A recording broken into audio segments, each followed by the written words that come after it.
Muy bien, vamos a trasladarnos a la ciudad de Frankfurt, algo que me gusta hacer todas las semanas. Algún día voy a ir de verdad y lo voy a asustar. Guillermo Atlas, ¿cómo está? ¿Cómo le va? Bien, bien, bien, ahí ando. No pudo correr la cabeza cuando tiraron el cascotazo, ¿no? Sí, me tiraron un cascotazo. Sí, Sí, bueno, viste, los, digamos, gajes de la piel en vez de gajes del oficio. Viste, a claro, veces claro. salen No, no había que cositas. cabecearla esa. ¿Qué va a ser? Pero digamos, parece más, tiene un aspecto más impresionante de lo que es, pero Sí, bueno. parece, capaz es una pavadita, ¿no? Sí, sí, yo la verdad que hoy pensé, aparezco, no aparezco, ¿viste? Pero bueno, es Pesaj y está, digamos, Claro. Y los todo Yehudim, usted es mucho más importante que ese cachito de ahí de venda. exacto, los Por Yehudim en el supuesto. desierto la pasaban peor, ¿viste? Claro, claro, exacto. Bueno, está bien. Así Digamos. que, digamos, yo actúo de mi propio Moshe Rabbeinu. Ah, ok, claro, me parece muy bien. No me tartamudee ahora.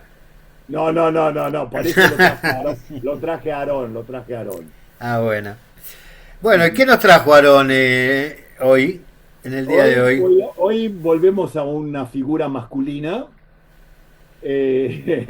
Después de haber trabajado la vez pasada sobre Emma Goldman, hoy vamos a traerlo a Bruno Schulz, a un escritor, una figura, digamos, muchas veces vos mencionás que traigo figuras conocidas y otras menos conocidas y algunas muchísimo menos conocidas. Hoy voy a traer una figura eh, muy poco conocida, pero enormemente, digamos, admirado, respetado y por los especialistas y sobre todo muchos escritores, venerado, diría yo.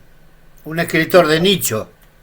Sí, de nicho, de exquisito, sin embargo está todo publicado, lo poco que trabajó en su vida, lo poco no que trabajó, lo poco que produjo en su vida, está publicado también en castellano muchísimo, obviamente en inglés, en alemán, francés, en hebreo también, por supuesto, porque en Israel también tiene su círculo de admiradores, por supuesto, un escritor judío, asesinado en circunstancias terribles.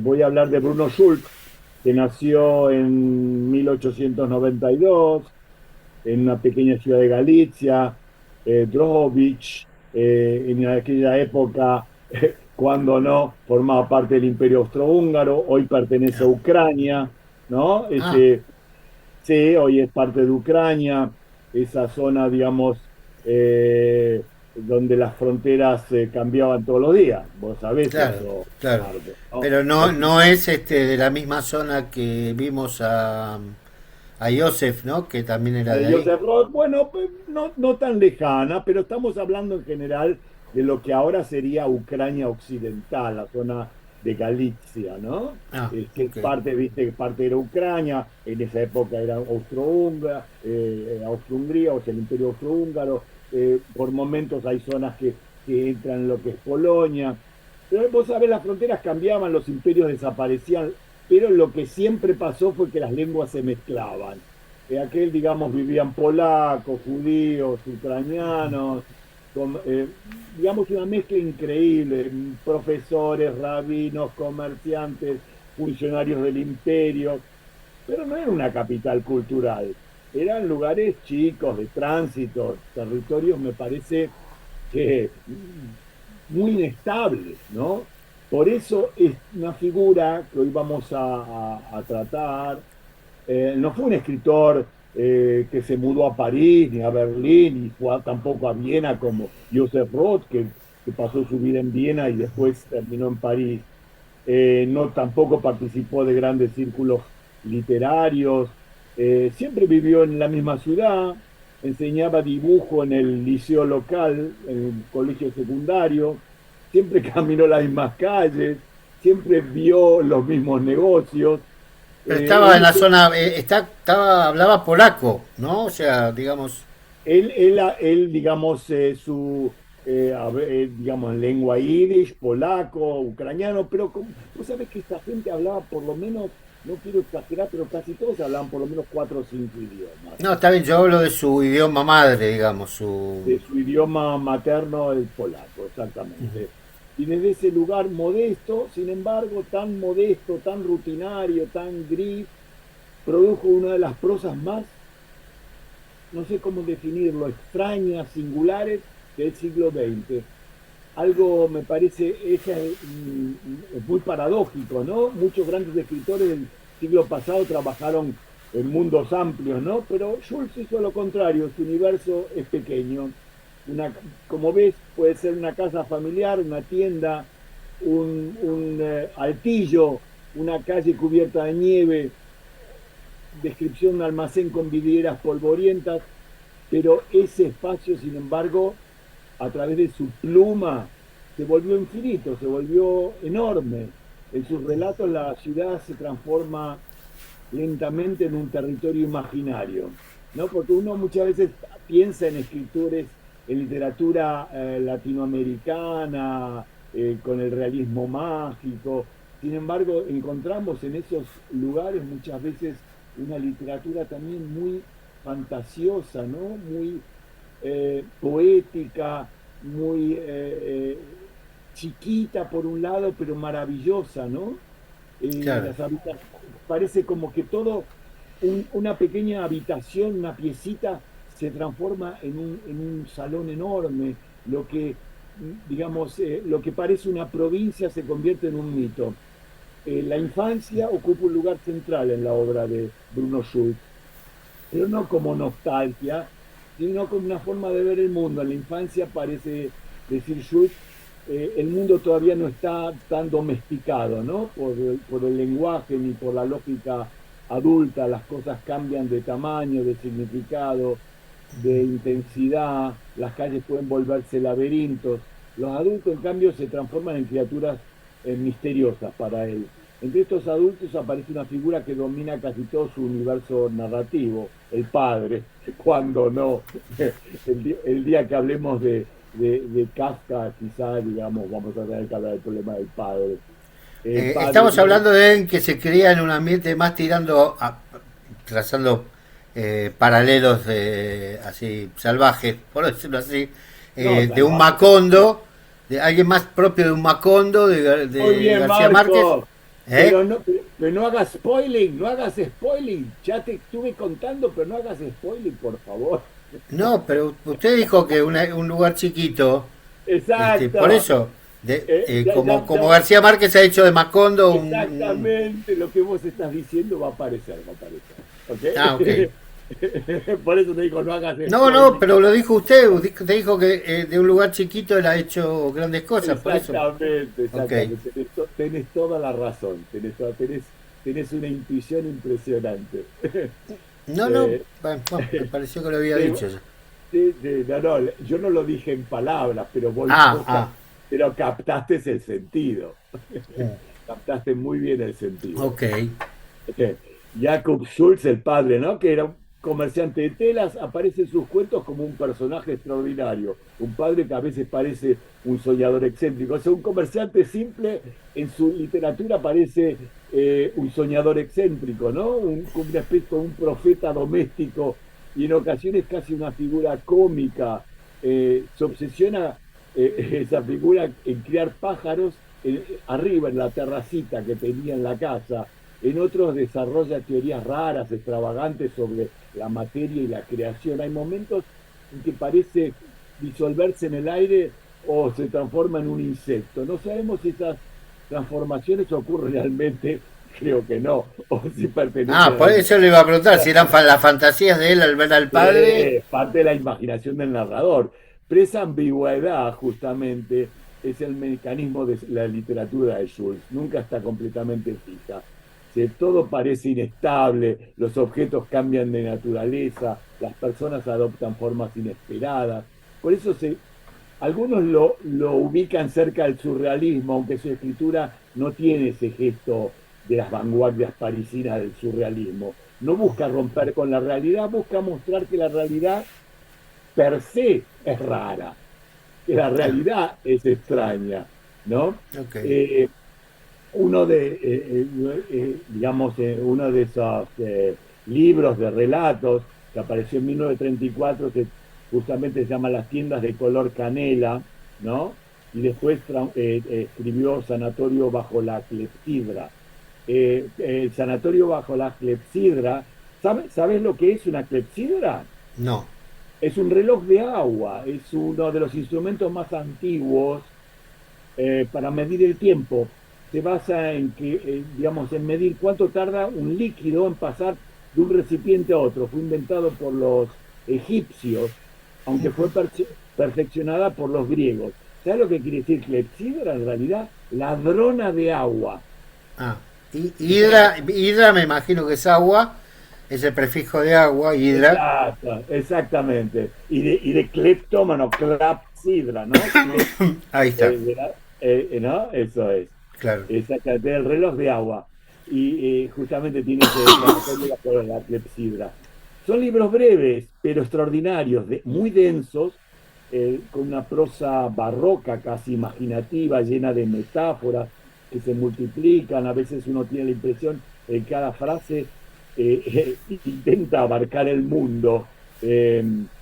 La lectura avanza muy despacito, es densa la lectura, pero no porque tenga dificultad intelectual para leerlo, sino porque tiene muchas imágenes su literatura.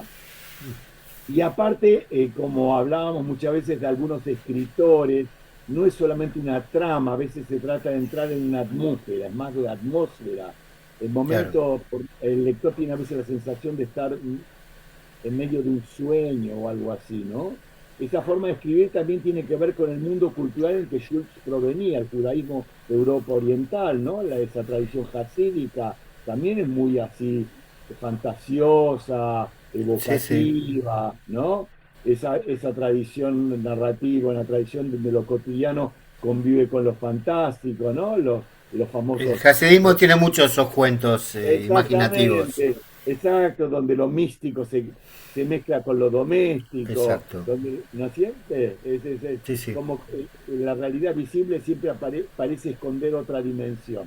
En ese sentido, digamos, Schultz pertenece a la misma geografía cultural, digamos, de lo que se llama el Yiddishland, ¿no? Ese vasto territorio judío entre Polonia, Hungría, Hungría, ¿qué digo? Ucrania, Lituania, antes de la guerra, pero en su obra los judíos no aparecen en forma eh, directa, sino en esas evocaciones. No hay folclorismo, no escribe sobre rituales ni sobre teología, no hay referencias explícitas a la tradición religiosa, lo que más bien parece una forma de percepción, eso que estoy diciendo, ¿no?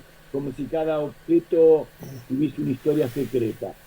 Pero cuando Schultz publicó sus libros en los años 30, todavía justamente Europa Oriental estaba habitada por millones de judíos, pequeñas ciudades, los shtetl, ¿no? Comunidades enteras, idiomas, todo. Pero eso no hace falta casi que lo mencione, pero tengo que mencionarlo. Fue destruido en pocos años. En el 39, pocos años de publicar esas obras, Alemania invade Polonia, Alemania nazi invade Polonia, la guerra también llega a Drohobych, los judíos de la ciudad son confinados en el gueto, empiezan las deportaciones, las ejecuciones, la desaparición progresiva de una sociedad entera. Pero Schultz no fue enviado a un campo, su destino fue más extraño y en cierto sentido, yo diría hasta más cruel, porque esta es una de las historias más conocidas de Bruno Schultz. Un oficial de la Gestapo llamado Felix Landau descubrió que Schultz dibujaba muy bien, no solamente que escribía, eso a él no creo Sí. que le haya interesado, pero vio que dibujaba muy bien, él era profesor aparte de dibujo, y decidió protegerlo. ¿Qué significa? Esa protección consistía en obligarlo a pintar murales en la habitación de su hijo.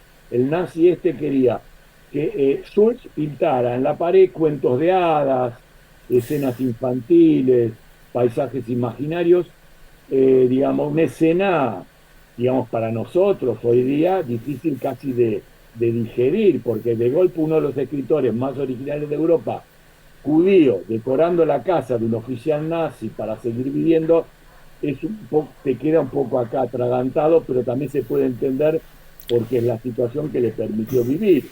Por supuesto, totalmente entendible.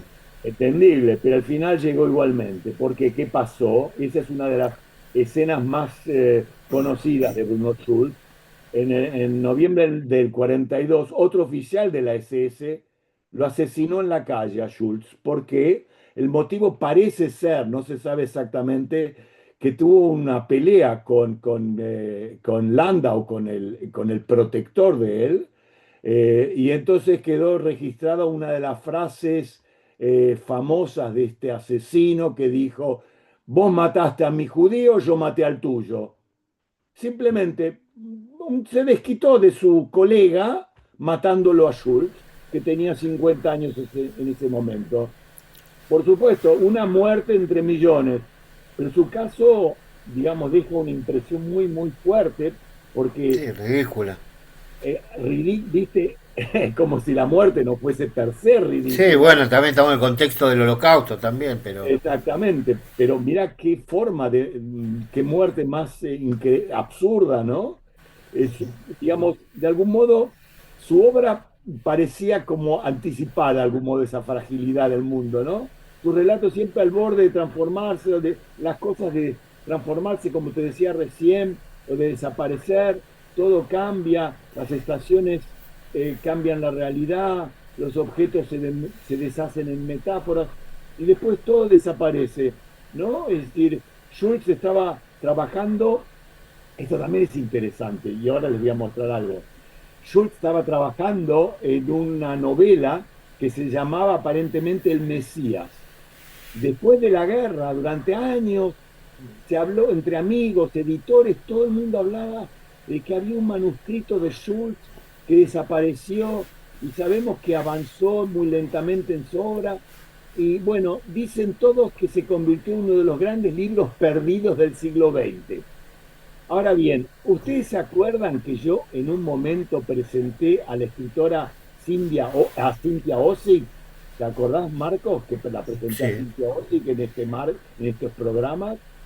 Y Cynthia Ozick, ¿qué hizo? Tomó ese mito del libro perdido de Bruno Schultz, e imaginó el Mesías que alguien lo había encontrado y se llama el Mesías de Estocolmo, la historia de un hombre obsesionado con encontrar ese manuscrito inexistente. Y yo lo leí hace unos años, acá lo tengo en alemán, edición alemana, Cynthia Ozick, Der Mesías von Stockholm, el Mesías de Estocolmo. ¿Lo ven? Sí, Sí, Cynthia Ozick, una gran admiradora de la obra de Bruno Schultz, retomó esta idea del manuscrito perdido. Eh, claro, a veces aparecen rumores, alguien dice haber visto el manuscrito, alguien dice que fulanito lo escondió, otros piensan que está en algún archivo olvidado, hasta ahora no apareció y que es lo más probable que nunca aparezca. Pero de algún modo este destino también parece coherente con su literatura, ¿no? Es increíble porque Schultz escribía sobre manuscritos imaginarios todo el tiempo, sobre objetos misteriosos que aparecían, desaparecían, habitaciones donde el tiempo se comporta de manera rara. Un libro perdido me parece que encaja perfectamente en eso. Pero hay otra escena muy loca. Los murales que Schultz pintó en la casa de este nazi Felix Landau, no, eso sí no desaparecieron del todo. Durante décadas quedaron ocultos ahí en Drogovich, cubiertos por capas de pintura. ¿Podés creer, Marcos, o pueden creer ustedes, queridos amigos, que esos muralcitos ocultos fueron redescubiertos en el 2001? ¿Qué pasó? En el ¿qué 2001 pasó? es muy interesante. Un equipo vinculado a Yad Vashem retiró esos fragmentos de esas paredes y lo trasladó a Jerusalén. La decisión generó polémica porque dicen que eso que queda entre nosotros y en el marco solo de este programa, que parece que fue una acción, parece como una acción del Mossad casi. Ah, Claro, la decisión generó mucha polémica, hubo protestas de Ucrania, también en Polonia se discutió si se trataba de preservar una obra o de arrancarla de su lugar. De todas maneras, lo que quedó no fue la pintura completa, fueron fragmentos, pedazos de la pared, resto de una obra hecha bajo amenaza, como les contaba. Claro, yo no Pero sabía que era eso, cuando pasé a Playem no, y no se puede, recuerdo haberlo visto, pero bueno, y se puede ver, seguramente, claro, se puede ver en claro. el Zapallén, está ahí, yo estuve ahí. Después de la guerra, digamos, este fue el gran redescubrimiento, sobre todo teniendo en cuenta el tema del Mesías, del manuscrito este. Pero la obra literaria de él fue realmente descubierta muy lentamente, así como esto fue de golpe en el 2001, la obra Ujú. literaria de él fue descubierta muy poco, primero en Polonia, luego en Francia, después en el resto del mundo. Pero escritores como Bashevis Singer, Cynthia Ozick, Philip Roth y, como te mencionaba antes, David Grossman, lo leyeron con mucha admiración. Yo lo vi a David Grossman aquí en Frankfurt en una conferencia en el Museo Judío de Frankfurt y él lo menciona, Bruno Schulz, en esa charla. Me impresionó mucho. También en América Latina encontró muchos, estoy exagerando, encontró lectores, Claro, porque, pero digamos, Schultz pertenece a una categoría rara, ¿no? Que no cuentan historias, inventan mundos eh, digamos, crecen en la imaginación de los lectores. Hoy sabemos que Drohobych no era una ciudad mítica, era una pequeña ciudad petrolera de Europa Oriental. También sabemos que el mundo judío que la habitaba fue destruido, pero cuando uno lee Schultz, ocurre algo extraño. Ese mundo vuelve a existir.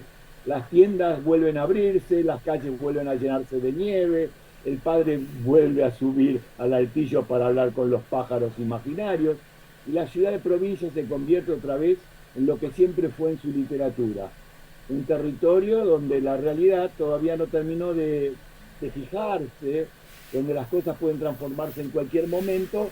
Quizá este sea el secreto de su permanencia. Schultz escribió sobre un mundo que iba a desaparecer, pero lo escribió de una manera tan intensa que ese mundo no termina de desaparecer.